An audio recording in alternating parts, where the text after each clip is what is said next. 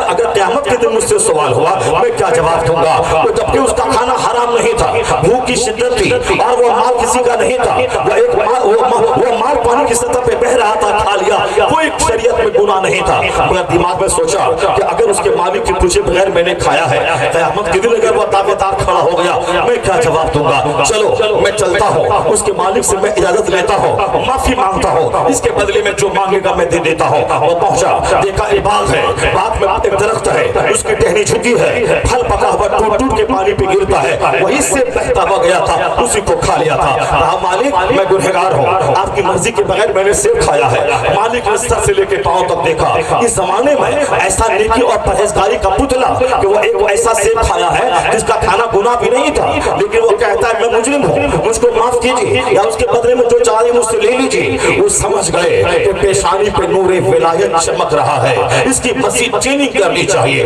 کہا 10 سال نوکری کرنی پڑے گی. کہا کروں گا, معاف کر دے گا نا؟ کہا معاف کر دوں گا. 10 سال نوکری کی. گناہ کیا ہے؟ زنا نہیں ہے, شراب نہیں ہے, سود نہیں ہے, رشوت نہیں ہے, جھوٹ نہیں ہے, غیبت نہیں ہے, جو آج ہم حلوہ سے زیادہ مزہ لے لے کے گناہ کرتے ہیں. اس کے باوجود یہ سمجھتے ہیں مجھ سے بڑا نیک کوئی نہیں ہے. یہ قیامت کی نشانی ہے کہ گناہ کرے گا پہاڑ برابر اور سوچے گا کہ رائی برابر گناہ ہوا ہے, اور نیکی کرے گا 5 روپیہ کسی غریب کو دے گا اور سوچے گا کہ 5 کروڑ روپیہ میں نے خیرات کر دیا ہے. قیامت کی نشانی ہے کہ نیکی بڑا چھوٹی کرے گا اس کو بڑا سمجھے گا, اور برائی بڑی کرے گا اس کو چھوٹا سمجھے گا. میں نے کوئی بڑا جرم نہیں کیا ہے, چھوٹا سا جرم کیا ہے, تو بلکہ ایک چھوٹی سی تیلی ماچس کی پورے شہر کو جلانے کے لیے کافی ہے.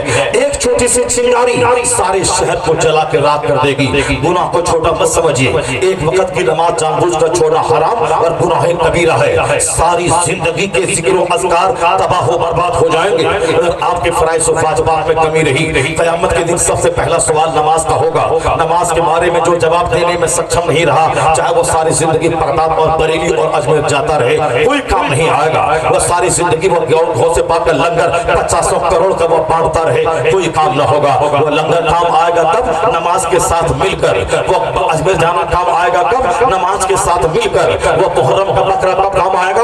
نماز کے ساتھ مل کر. اگر نماز چھوٹ گئی وہ اجمیر ہی میں جا کے 50 بار جا کے مر جائے. قیامت کے دن سب سے پہلا سوال نماز کا ہوگا. ان افضل ما یحاسب به العبد یوم القیامت الصلاۃ. قیامت کے دن سب سے پہلا سوال نماز کا ہوگا. اس لیے 12ویں کا جھنڈا بعد میں, پہلے نماز. 11ویں کا بکرا بعد میں, پہلے نماز. فاتحہ میلاد بعد میں, پہلے نماز. وہ وہابی نجدی جو کہتا ہے کہ صرف نماز پر فاتحہ چادر حرام ہے, اگر حرام ہے 11ویں بکرا حرام ہے, وہ بولنے والا بھی جہنمی ہے. اور اگر کوئی جھوٹا پیر فقیر بولے تو کچھ نہیں کرنا ہے, بلا فاتحہ پڑھ لے تو جنتی ہے, بلا فاتحہ پڑھ لے تو جنتی ہے, فاتحہ دلا دی تو جنتی ہے. کون آ گئے؟ پیر صاحب آ گئے ماشاءاللہ. نعرہ تکبیر, نعرہ رسالت, شہزادہ امام حسین حضور سید محب الحق صاحب قبلہ, حضور سید محب الحق صاحب قبلہ. نعرہ تکبیر, نعرہ رسالت. ماشاءاللہ سبحان اللہ. ہمارے پیر صاحب آگئے ماشاءاللہ سبحان اللہ. پیر صاحب آگئے, سب لوگ بیٹھ جائیں. سید محب الحق صاحب گونڈوی, میں نے آج سے 35 سال پہلے اپنے مدرسے کے دستار بندی کے جلسے میں ان کو دعوت دی گئی تھی. اس وقت ان کی توتی بولتی تھی. اس وقت جب کلام پڑھتے تھے تو سارا ہندوستان مست اور مسحور ہو جاتا تھا. ماشاءاللہ بیٹھ جاؤ, بعد میں بیٹھ جاؤ. اب وہ آج بھی ماشاءاللہ چہرہ دیکھیں ویسے ہی جگمگا رہا ہے, پورے بھارت کے گوشے گوشے میں گھوم رہے ہیں اور ماشاءاللہ مسلک اعلیٰ حضرت کا کام کرے. اللہ تبارک و تعالی ان کی صحت اور تندرستی کو سلامتی عطا فرمائے, لمبی عمر عطا فرمائے, خوب مسلک اعلیٰ حضرت کی دھوم مچانے کی توفیق عطا فرمائے. بیٹھ جاؤ, جلدی بیٹھو, میرے پاس ٹائم ہے, صرف 5 منٹ کا ٹائم میرے پاس بچ گیا. بیٹھ جاؤ, جنت سے بھاگو مت. ابھی سلام تک شامل ہو. جلسے کا سب سے کریم پیریڈ ہوتا ہے وہ دعا کا پیریڈ. جو دعا ہوتی ہے, جب پہلے 2-4 گھنٹے اللہ کا ذکر ہوتا ہے, بیان ہوتا ہے, تو اخیر میں جو دعا ہوتی ہے وہ دعا قبول ہوتی ہے.